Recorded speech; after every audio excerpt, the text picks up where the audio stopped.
to Senator Collins, and we were selected for a $1.9 million regional project that would fix our radio issues for Waterville Fire and the Waterville Police Department. Our Executive Order 14159 and 14287. And those executive orders say that cities with sanctuary policies do not receive federal funds, or those funds should be suspended or terminated. Passing an ordinance will put that money at risk, and that puts police officers and firefighters in danger. I'm scratching my head at is the fact that Mayor, we're talking about saving cops. We're not talking about equipment here. We have this opportunity for the CDS funds, and that is incredibly important. We know that federal funds are very capricious right now, and we cannot count on them to run the city, and we should not. That should not be the reason that we vote against this ordinance, in my opinion.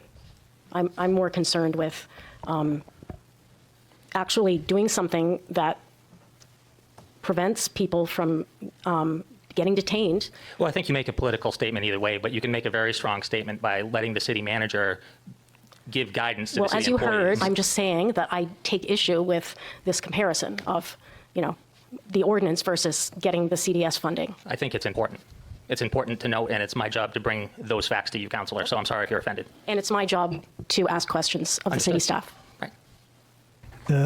It's basically extortion. If you don't do what I want you to do, I'm not going to give you this federal money. Well, I don't think it's extortion. We've always had to follow federal law under the Supremacy Clause anyway. And of course, I understand the counter-argument about the 10th Amendment. Got it. This funding is very important to us. It's a year where we're looking at a very tight city budget, and we shouldn't have to rely on federal funds. But the fact of the matter is, this is a solution to a very serious problem that we have, and I would hate to see something unnecessary cause us to lose that. This is what you're experiencing in your job, but it is not a reason that I won't vote for an ordinance for the immigrants in our city.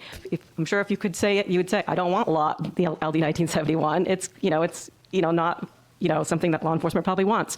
You can give information to immigration enforcement pursuant to 8 U.S.C. 1373. Suspicion of trafficking happening in the city. Wouldn't that just call you to deal with that? I'm not understanding the correlation with having to call ICE or whoever.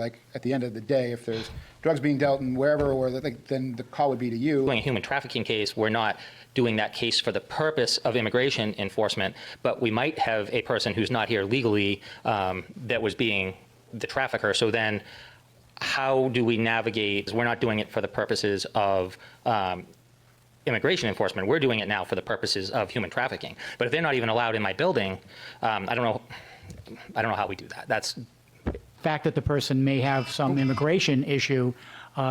That's not what the police would be enforcing. I know that a good majority of the people inside of Youth Council do want an ordinance, and especially with what happened in 2020 with the Black Lives Matter protests, a lot of people of color have this distrust towards the police, and I think that will get worse if we let them work with ICE. I had 3 incidents personally where I ended up on scenes and I could not communicate with the comm center.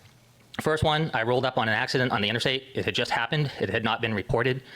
Fortunately, there was a state trooper right in front of me on the road. We were before the Trafton Road, the Waterville side of the Trafton Road. And I tried to call into the comm center and nothing. Fortunately, he was able to communicate with his comm center in Augusta from there.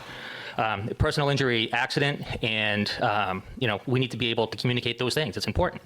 Another one, also down by the Trafton Road. I was on the interstate. I witnessed an erratic operator. Needed to be stopped, so I stopped that person. I had to call in the traffic stop with my cell phone. My car radio and my portable radio would not work. My other personal experience, we were out on the procession for fallen Warden Tibbetts, and we could not talk from the Trafton Road exit to the KMD exit with our portable radios to let them know to shut that exit down. We had a chase come into town yesterday.